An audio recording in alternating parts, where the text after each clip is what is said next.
Every officer has that one case they can't explain. A suspect who vanishes into thin air, a voice on a line that shouldn't exist, or a shadow in the dark that security cameras seem to miss completely. These stories don't make it into the official reports. They're the ones shared in hushed tones during long night shifts, the ones that make even the toughest cops glance over their shoulders. Listen closely and decide for yourself what's real.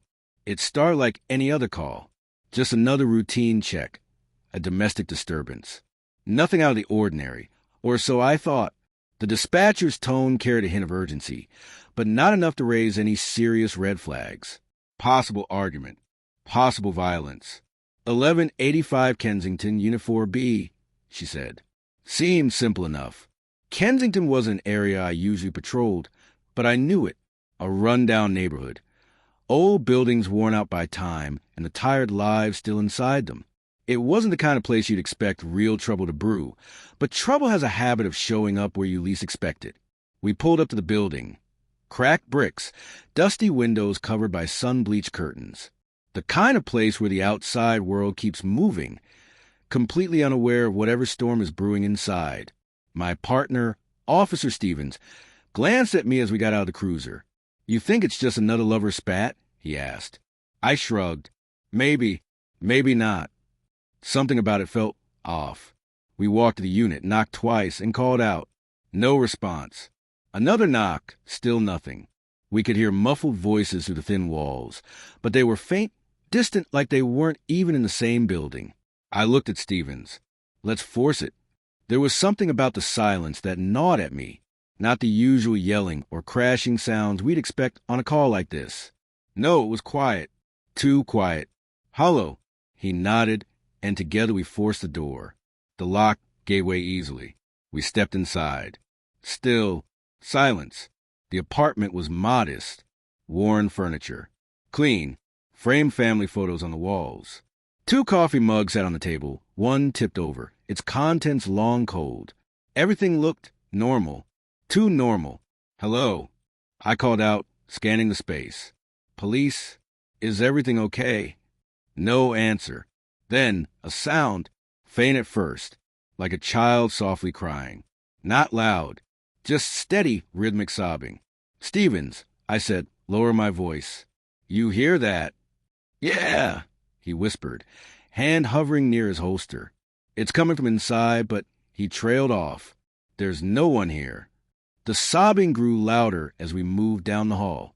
It was coming from the back bedroom. The door was cracked open. Each step made the sobs clearer. More desperate. The apartment was empty. No signs of a struggle. No sign anyone was still living there. I pushed the door open. Empty. Nothing in the room but scattered clothes and a dusty bed. Yet the crying, unmistakable now, pierced the silence.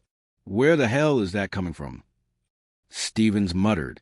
I swept my flashlight across the room. Walls. Closet. A small window with half-drawn blinds. Then I saw it. A figure. Curled up in the corner, facing away. It looked small. Slumped. Dressed in a long, dark gown. Hair hanging over its shoulders like a curtain. Cradling something in its arms. I froze. The sobs were coming from it. Ma'am. I called out. My voice came out as a whisper. Are you okay? No response. Just sobbing. I took a step closer. Reached out, hesitant. My hand touched her shoulder, and the sobbing stopped. Silence. She turned, slowly, as if rising from a dream. And what I saw, I can't ever forget. It wasn't a face. Not anymore. Where her eyes should have been, black, gaping holes. Her mouth was stretched wide in a silent, eternal scream. Her skin, pale and wet with a thick, oily film, dripped onto floor. It wasn't human. I staggered back, breath caught in my throat, heart pounding. Stevens yelled something. My name, maybe? I couldn't tell. All I could see was her. She reached toward me. Long fingers, claws really, extended. But before she touched me, another sound broke through. The sobbing. Again. Louder now. From behind us. From the hall. I spun around. Nothing. When I turned back, the room was empty. She was gone. But the crying hadn't stopped. It was moving now, deeper into the building. I couldn't move, couldn't speak. Neither could Stevens. His face had gone pale. Hands shaking. We both heard it. The sobbing, still there, still fading, as if drifting into the walls. We didn't wait. We left the room, left the apartment, left the building. But the sound it followed, down the stairs, into the elevator shaft. It echoed through the walls like something alive, something hungry. We never talked about it again. It's been years, and sometimes I still hear it, a soft cry in the back of my mind. When everything around me goes quiet, you don't forget something like that. You can't unsee what we saw in that room. And as for the woman in the gown, I don't think she ever left. She's still out there, crying, in corners of buildings just like that one. You just have to listen closely enough. Hey friends, thanks for watching. Special shout out to our amazing subscribers. You keep these eerie stories alive. But here's something wild. Only 30% of viewers are subscribed. If you like what we do, please hit that subscribe button. It takes 1 second, but helps us more than you know. While you're here, don't forget to like and share. It helps keep the chills coming. Thanks again. You made this possible. We'll see you in the next one, if you dare. It was one of those nights. Cold, heavy, the kind where the air outside the squad car feels like it's trying to steal your breath. Not many people remember the old asylum anymore. The doors have been locked for years. The windows, boarded up. And the stories people used to tell about what happened inside, whispers, dismissed as just that, stories. But when you're a cop, you can't afford to dismiss anything. Not when something in your gut tells you something's wrong. That's how I ended up answering a call on the edge of town, out near the old Hillcrest Asylum. I pulled up to the gates, already feeling something wasn't right. It looked even worse than in the pictures. Like the place had been waiting for someone to notice it again. Like it was begging to be remembered. No time to dwell. The radio crackled. Trespasser reported on the premises. I wasn't surprised. I mean, who in their right mind would come here? But duty is duty, and I just happened to be the closest unit. I tugged my jacket tighter against the wind and made my way to the entrance. That's when I noticed it. The padlock on the front gate busted open. That was unexpected. I stepped inside. Leaves crunched beneath my boots. Glass, too. The place was dead silent. Too silent. Then, a sound. Footsteps. Faint. Something, or someone, just ahead, past the rusted doors that led deeper into the asylum. My hand went to my flashlight, though the moonlight filtering through the broken windows barely lit the space. I could make out crumbling walls, stained tile, and the long-forgotten remnants of a place that once tried to heal the broken. This is Officer Johnson. I called out. I know you're in there. It's over. Come out now and we'll handle this easy. Nothing. Then, footsteps again. Hurried. Like someone running because they knew they were caught, but still thought they could make it out. I wasn't ready for this. Who was out here? And why? I chased after the shadow. My boots slammed against cold floors as I tore through halls that twisted in ways they shouldn't. The asylum felt more like a maze than a building. Every corridor seemed designed to lead you away from the exit. But I wasn't letting this one slip away. I rounded a corner and caught just a glimpse, a figure darting into a room up ahead. Stop. You can't hide in there. I shouted. I sprinted toward the door. My heart thundered in my chest as I reached for the handle. The door creaked open. Nothing. Empty. But something was there. The stillness had weight, like someone had just been there, and their presence still lingered in the air. I swept my flashlight across the room. Dusty furniture. Broken glass. The place hadn't been touched in decades. Paint peeled from the walls like shedding skin.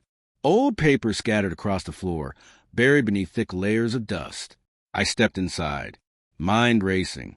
I'd seen empty rooms before, heard weird sounds, but this felt different. The air was colder, the silence deeper. And then, a noise, faint, barely there, a clicking sound, a lock, a latch. I turned, flashlight guiding me to a wooden door at the far end of the room. This one was different, more intact than the others. Not padlocked like the rest. Bolted shut. Heavy, as if it was holding something in, or keeping something out. The bolt was rusted. Hadn't been moved in years. I stepped closer. Behind the door. Breathing. Shallow. Labored. Who's there? I asked. Tried to keep my voice steady, but it wavered anyway. No response. I reached for the bolt. And then, footsteps. Behind me. Deliberate. Close. I spun around. Nothing. No. There was again. A figure. A blur. Darting across the far side of the room. Just like before. Gone before I could fully see it. Frustration welled in my chest. I needed to know. Why was someone here? Why wouldn't they speak? Everything in me said leave. Walk away. But I didn't. Then, the bolt on the door creaked. From the other side, like someone or something was unlocking it. I rushed forward, but the door was bolted shut again. Still sealed. It hadn't been opened in years. But somehow, something was waiting on the other side. I shoved my shoulder into the door. It groaned, then gave way. I stepped through and was swallowed by darkness. Not night dark. Worse. This was a kind of dark that presses on your chest. That watches you from all angles. I steadied my breathing. Tried to focus. The silence felt alive. My flashlight trembled in my grip as I swept the room. Old shelves, books, dust, and something wrapped in cloth. In the far corner, a small wooden crate. It looked like the kind of box used for personal belongings. Things meant to be forgotten. I stepped closer. Fingers brushing the worn wood. Then, footsteps. Again. This time, right behind me. I spun around. Nothing. Then the door behind me slammed shut. I grabbed the handle, yanking it with everything I had, but it wouldn't move. I was trapped. Suddenly, that crate felt like more than just a box. It felt like the key to this building, to the history buried in these walls, maybe even to the strange things that had been happening all night. My thoughts raced, but the air was getting thick, too thick. Each second dragged out, stretching into what felt like hours. Then, just like the building had been holding its breath, the lock gave way. The door flew open, and I stumbled into the hallway, gasping for air like I'd been drowning. Silence. No footsteps. No sounds. Who or what were behind everything? I never saw it. But whatever it was, it wasn't just a memory trapped in that room. It was a presence, and I'm certain it had been waiting for someone like me. I looked back one last time. The door, sealed shut again, like it had never been opened at all. I left the asylum that night without answers. Just more questions, and a feeling I couldn't shake. That whatever had been in there wasn't done with me yet. Some calls don't sit right with you.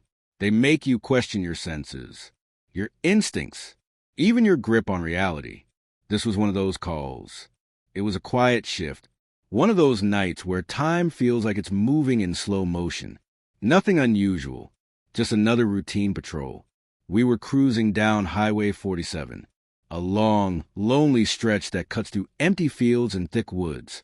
No gas stations, no diners, just an occasional truck passing through, and that heavy, rural kind of darkness that swallows headlights whole.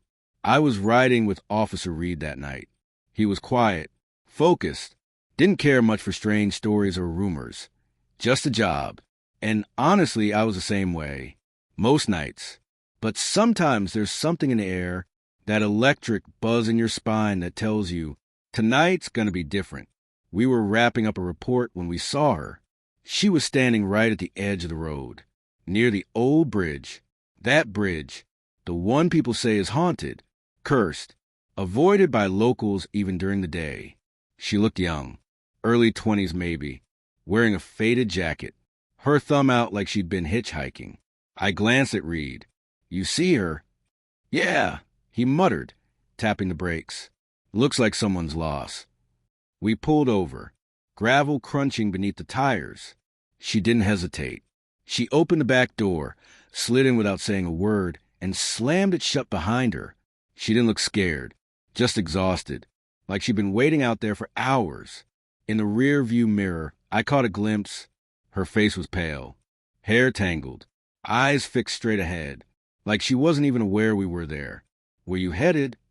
I asked. She didn't answer. Reed raised an eyebrow. "Maybe she's just tired," he said. "Some folks don't like to talk." We kept driving. The only sound between us was the low hum of the engine. We were nearing the bridge now, the one with the stories, the one that always made my skin crawl. As we crossed it, I looked into the rear-view mirror again. Gone. The back seat was empty. I hadn't heard the door open, hadn't heard a sound. She was just gone. I slammed the brakes.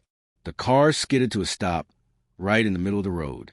Reed shot me a look, hand going to the sidearm. "What the hell's going on?" "The girl," I stammered. "She was there. You saw her, right?" He looked around, then back at the empty seat. "Maybe she bailed out when we weren't paying attention," he said. But I knew better. She hadn't moved. She hadn't made a sound. And yet, gone.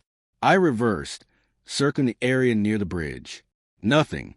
No footprints. No broken branches.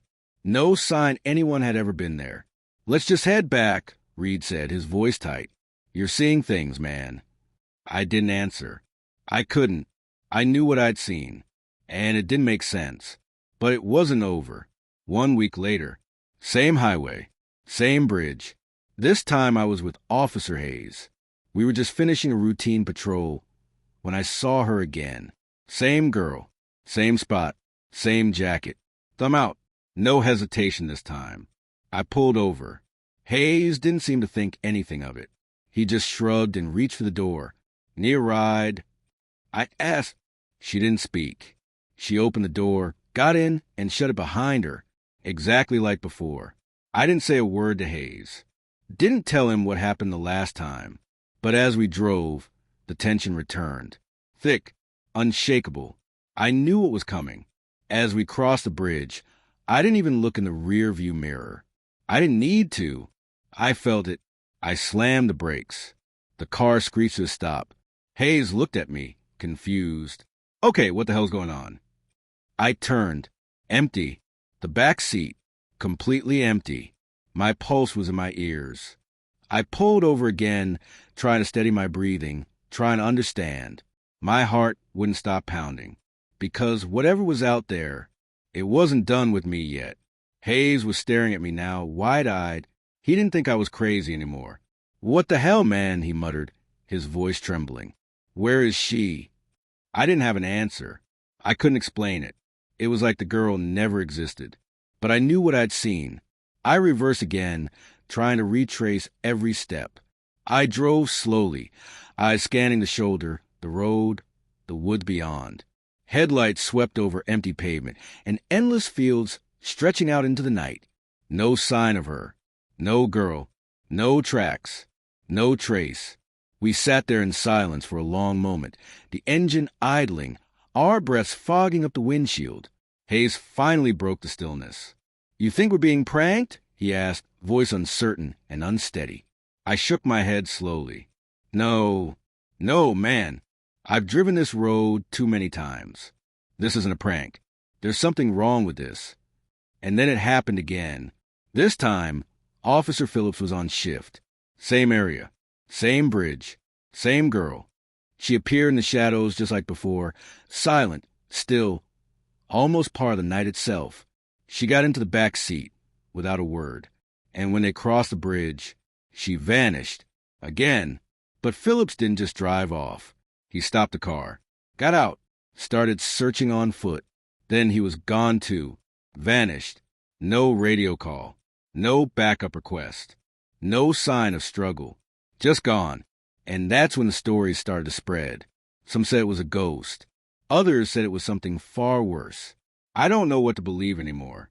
But one thing's for sure. After that, no one picked her up again. Not once. Now, every time I pass that bridge, I think of her. And sometimes, when the fog rolls in just right and the headlights flicker, I swear I see her. A faint silhouette, standing at the edge of the road, waiting. But I don't stop anymore. I've learned. Some things don't need to be explained. Some things don't want to be understood. And the girl on Highway 47, she's one of those things. I've worked as a 911 dispatcher for years. Every call is different, but most follow a familiar rhythm. Someone calls. There's a clear problem.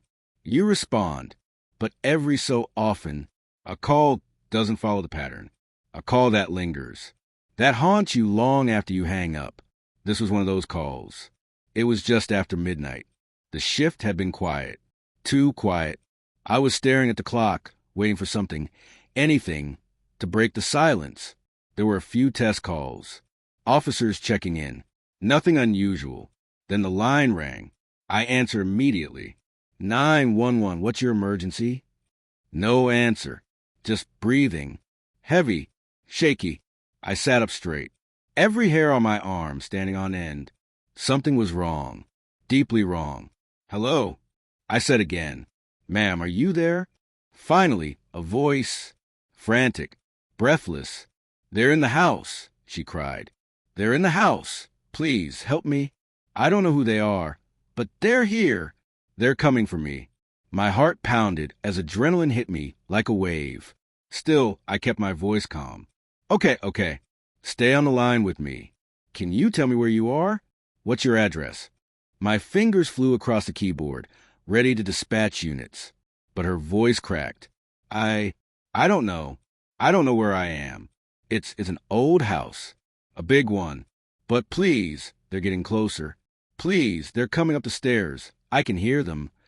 And then, silence. The line didn't disconnect. There was no static. No dial tone. Just dead air. But the call remained open. I dispatched officers immediately.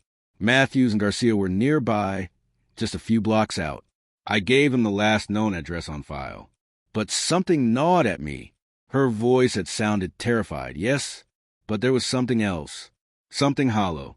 As if she wasn't just scared of people breaking in, but scared of something much bigger. Matthews and Garcia arrived a few minutes later. The house was on a lonely, forgotten stretch of road. Old, dilapidated, paint peeling, windows broken, driveway overgrown. Records said it had been abandoned for decades. There shouldn't have been anyone there. But that woman's voice still rang in my ears. Matthews came over the radio. Dispatch, we're at the location. No lights. No sign of life. Looks like this place hasn't been lived in for years. I frowned. That didn't make sense. Are you sure? I asked. Records showed abandoned. Then Matthews cut me off, his voice tight. Yeah, well, it's not empty now. That's for sure.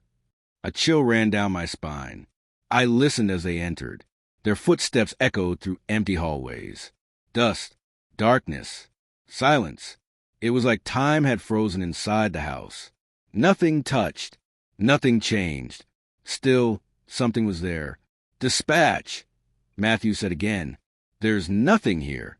No furniture. No signs of life. Just old wallpaper and creaky floors. But it's weird. I swear I hear something. Whispers. Like someone's talking. My throat went dry. Whispers? What do you mean? Garcia chimed in, her voice uneasy. Yeah, like voices. Faint. Far away. But there's no one here. We can't make out what they're saying. It's like they're talking just out of reach. And then Matthew said, barely a whisper now, there's a phone on the floor. How is this possible? It's warm. A strange chill gripped me. The phone on the floor, that couldn't be right. They hadn't seen it when they first arrived. They would have noticed it. They would have said something. Get out of there, I urged, panic creeping into my voice. Leave the house. Something's wrong. Don't. But it was too late. The radio crackled again. And then, nothing. Just static. I shouted into the mic. Matthews? Garcia? Come in. But no reply. My heart was pounding, the pulse loud in my ears. I didn't know what was happening, but I could feel it, like the air had shifted, like something unseen had moved into the room with me. Something was wrong. Deeply, horribly wrong. Minutes dragged by. I sat frozen, fingers tight around the mic, waiting for anything. Then, a voice. The officers were back on the radio. "We're out." Matthews's voice crackled in, but something was off. He sounded far away, strained. "Dispatch! We're out, but there's something you need to know. The house, I don't know how to explain it. It's just wrong. We're getting back in the car now." I swallowed hard. My voice trembled. "Matthews, what happened?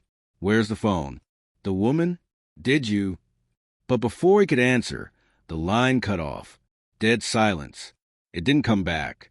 I sat frozen for what felt like an eternity. Then, finally, the radio crackled again. But the voice that came through wasn't Matthews. It wasn't Garcia. It was her, the woman, the one who'd made the original call. But her voice had changed.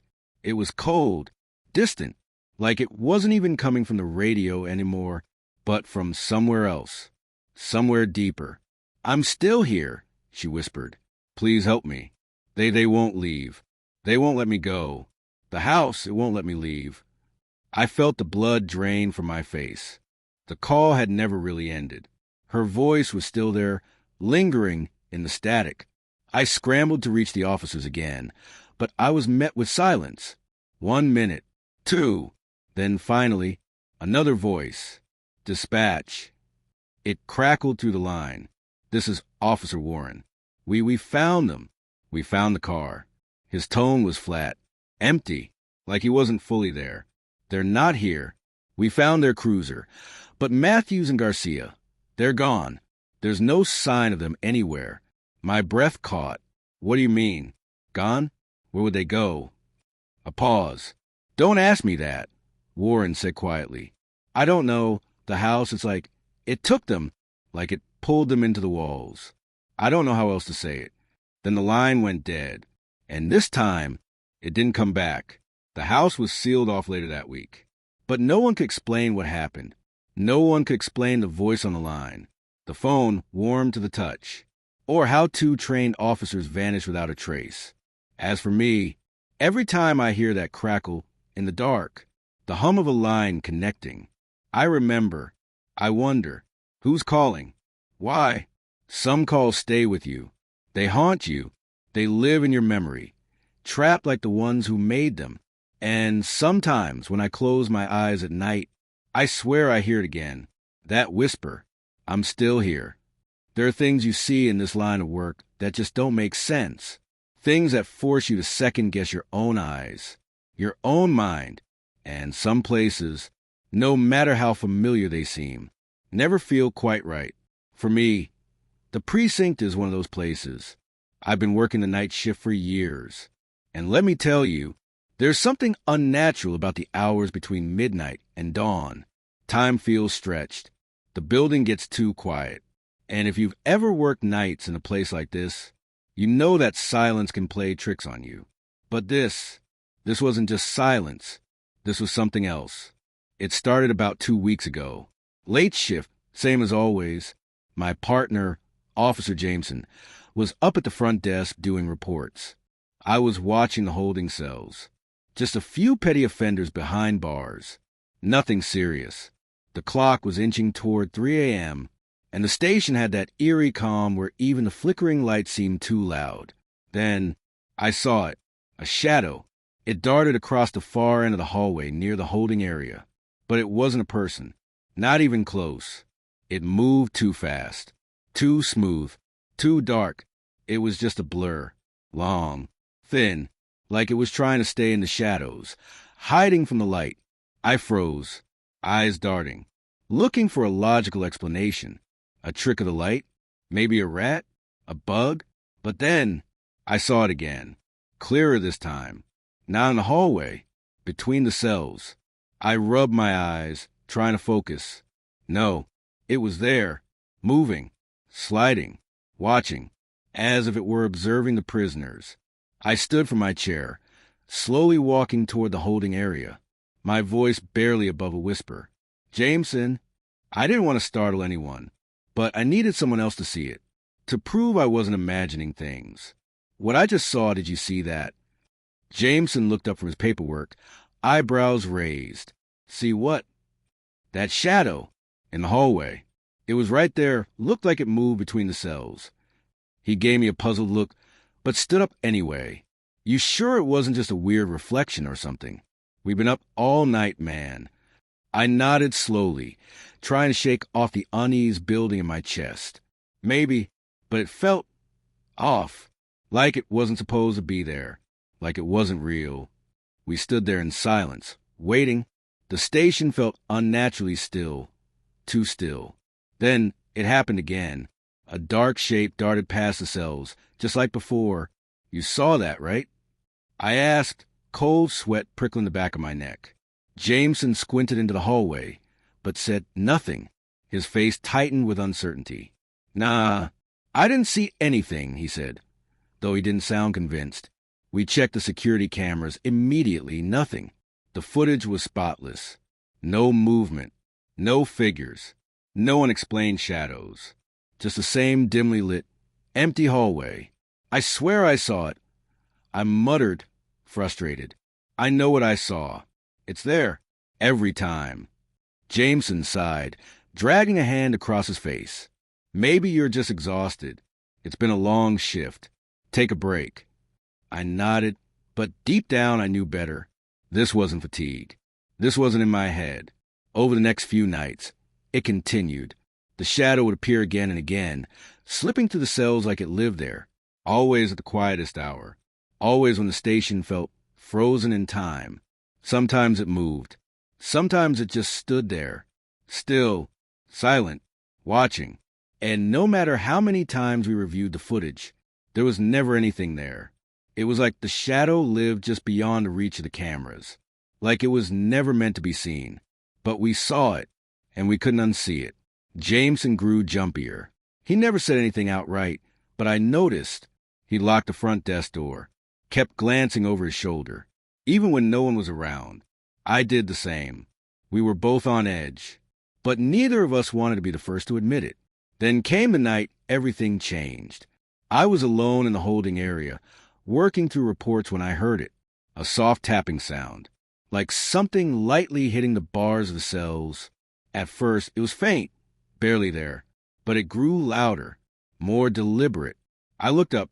The shadow was back. But this time, it wasn't darting around. It was still, standing right in front of one of the cells. I could see its shape more clearly now. It wasn't just a shadow. It was taller than any person. Its features elongated, wrong. Its whole presence felt like it didn't belong in this world.